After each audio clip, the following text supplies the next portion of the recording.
देख रहे हैं अपना यूट्यूब चैनल मैड नेशनलिस्ट। इन दिनों हर राजनीतिक दल में कहीं भीतरी तो कहीं बाहरी खींचाताने चल रही हैं।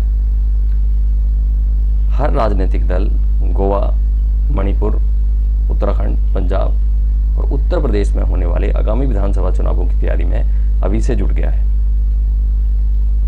जहां कुछ राजनीतिक दल जनता को लुभाने में लगे हुए हैं तो कुछ राजनीतिक दल जनता को भड़काने में लगे हुए हैं। अलग अलग तरीकों से जनता को लुभाने और भड़काने की कोशिशें अभी से शुरू हो गई हैं।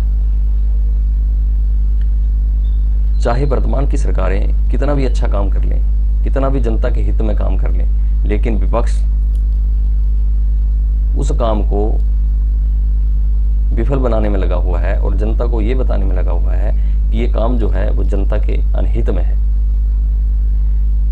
जिन लोगों ने 75 सालों में केवल अपना और अपने परिवार का हित चाहा, अपने परिवार का विकास किया, वो अब जनता को बताएंगे कि क्या उनके हित में है और क्या उनके अनहित में। इसी बीच 4 महीनों के भीतर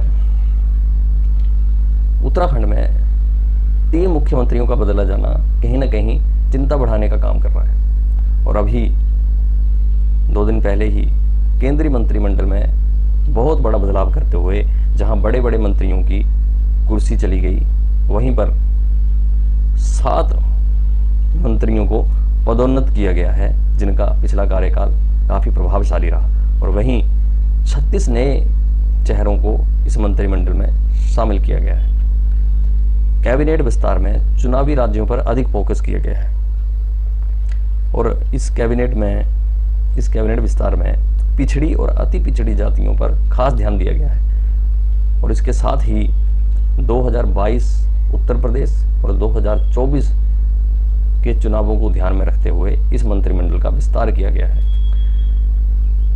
पर विपक्ष की माने तो ये जो मंत्रिमंडल का विस्तार है, विपक्ष का कहना है ये केंद्र की विफलता को दर्शाता है। अभी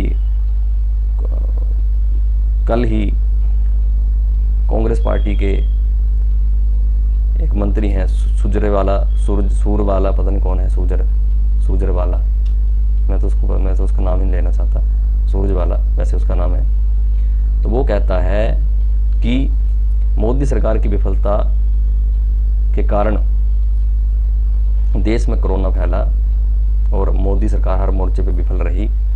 तब मोदी सरकार ने हर्षवर्धन को स्वास्थ्य मंत्रालय से हटा दिया। अब मैं उनको एक बात बताना चाहता हूँ, जिनकी खुद की ट्यूबलाइट बुझी हुई है और जिस ट्यूबलाइट की ना अब कोई जलने की उम्मीद है और ना जिससे कोई रोशनी की उम्मीद है, उसको दूसरों के दियों की तो बड़ी चिंता हो रही है। अरे भैया जरा अपना ये तो ट्यूबलाइट चेंज करो या ट्यूबलाइट का स्टार्टर चेंज करो।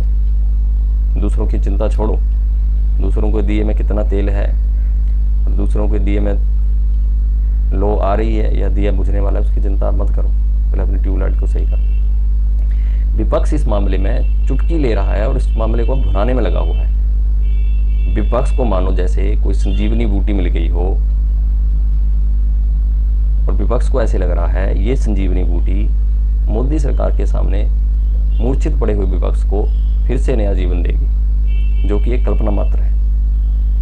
विपक्ष की कुर्सी पाने की छटपटाहट और अपने खत्म होते राजनीतिक अस्तित्व में आपदा से अवसर तक के सफर में बहुत से ऐसे पल आए जहां पर विपक्ष ने इस आपदा में ऐसे ऐसे घिनौने कृत्य किए जो राष्ट्र के साथ साथ मानवता को भी कलंकित करते हैं।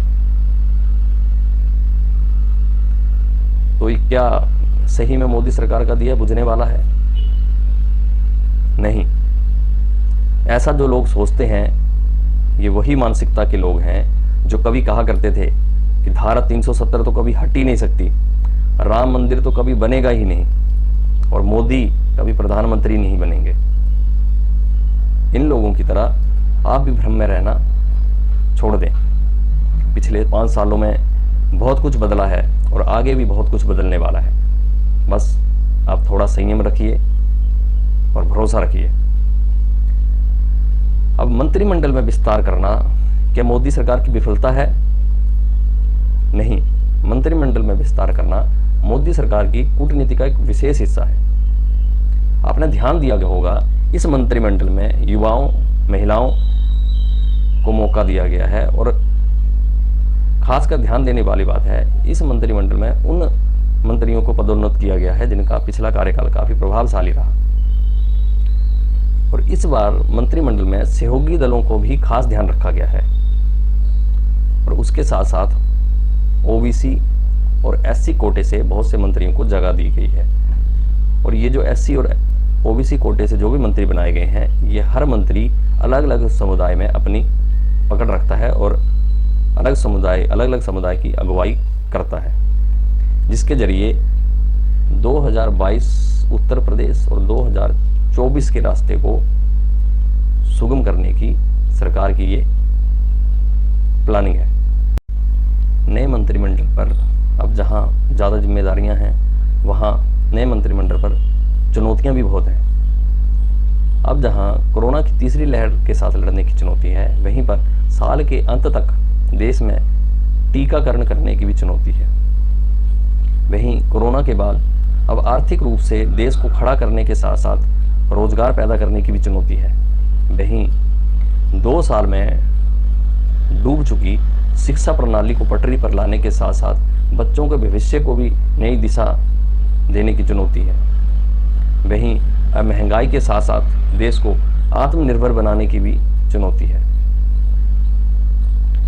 जहां देश और सरकार के सामने ये सब चुनौतियां और जिम्मेदारियां हैं, वहीं एक जिम्मेदार नागरिक होने के नाते हमारे ऊपर भी कुछ जिम्मेदारियां हैं, हमारे लिए भी कुछ चुनौतियां हैं, जिसके लिए हमें अभी से कमर कसनी होगी। हमारे सामने मुख्य चुनौतियां हैं, जिनमें एक देश एक कानून, जनसंख्या नियंत्रण कानून, धर्मांतरण रोकने का कानून और हमारे धार्मिक स्थलों, मंदिरों को टैक्स मुक्त करने का कानून। अब समय आ गया है चुनौतियों से लड़ने का, और ये देश और भारत की संस्कृति को बचाने की लड़ाई है, और इसमें हर किसी को अपनी भागीदारी सुनिश्चित करनी होगी। जब देश को तोड़ने वाले महीनों तक सड़कों पर बैठ सकते हैं, तो हम क्यों नहीं। अब मैं अपनी बात को यहीं समाप्त करता हूँ। जल्दी नई वीडियो के साथ आपके समक्ष आऊँगा। तब तक अपना और अपने परिवार का ध्यान रखिए, और हो सके तो किसी ज़रूरतमंद की ज़रूर मदद करें।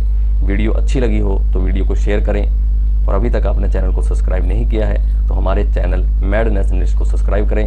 आपका सहयोग ही हमारा मनोबल है। धन्यवाद। वंदे मातरम। भारत माता की जय।